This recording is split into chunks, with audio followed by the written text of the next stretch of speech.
Hi, this is step 2 of Slapdash Sourdough. Now I've got a confession. I've just done the tutorial in the video for this, which is here, and I hadn't actually started the video.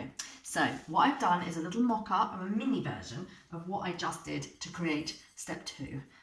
So typical. A couple of other things as well. It's 5 hours later, so 5 hours from when I did the initial one. I've left it to bubble. There were some little bubbles forming on the little dough.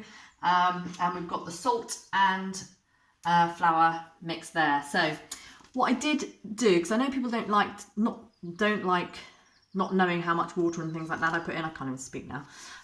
It was 300 mils, so 300 mils of tap water that I actually put into that 300 grams of bread flour. Now, obviously I took 150 grams initially out of the flour, which left me with 300 grams of the bread flour, in which I added initially 300 mils of water. I've just added that little bit on.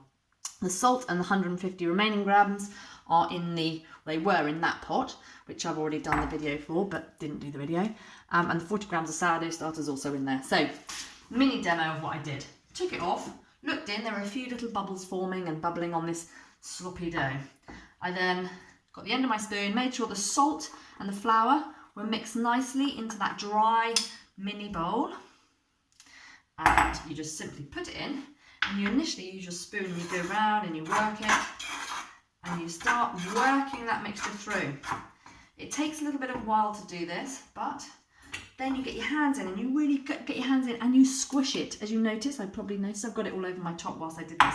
So you squish it, you squish it, you squish it through, and then after you've squished and made sure it's fully formed and your hands are a bit sticky, you keep squishing it probably for about 2 or 3 minutes, just making sure you're squishing it through, and you're not kneading here, you are literally getting the dough in your hand and you're squishing your hand through. I will demonstrate now on the big dough because that's where I got to that point. I got it and I've squished it. I've got it and I've squished it, and after you've worked it a lot, it then will form into this, and at this point it should start not sticking so much to your hands. And what I've done is I've got this dough, and this is where I've now started to knead it. So I've added in that 150 grams of flour and salt, and I'm going round the edge.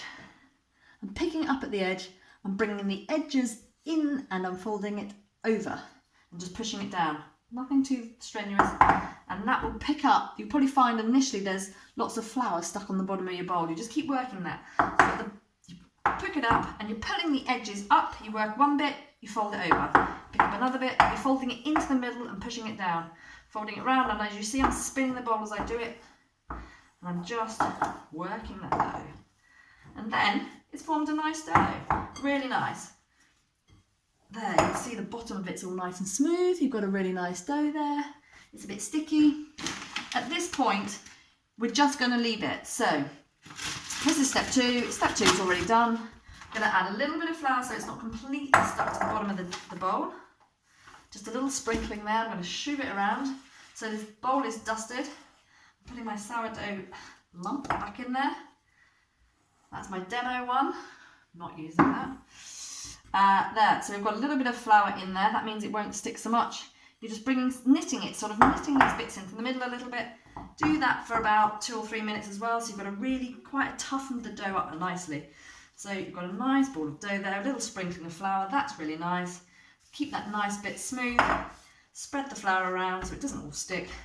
And all you're doing now is covering it again. So if it's late in the evening, I would recommend at this point, not late, but anything after sort of 3 or 4 o'clock in the afternoon, I would then put this in the fridge, and you can retard it for the whole evening and overnight, and you cook it in the morning.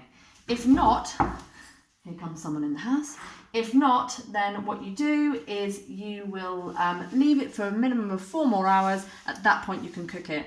The longer you leave it in the fridge, it just develops those really nice sourdough flavours. So that's it for step 2. I'm going to put this in the fridge now, and I'm going to cook it in the morning. See you for step 3, cooking. Bye.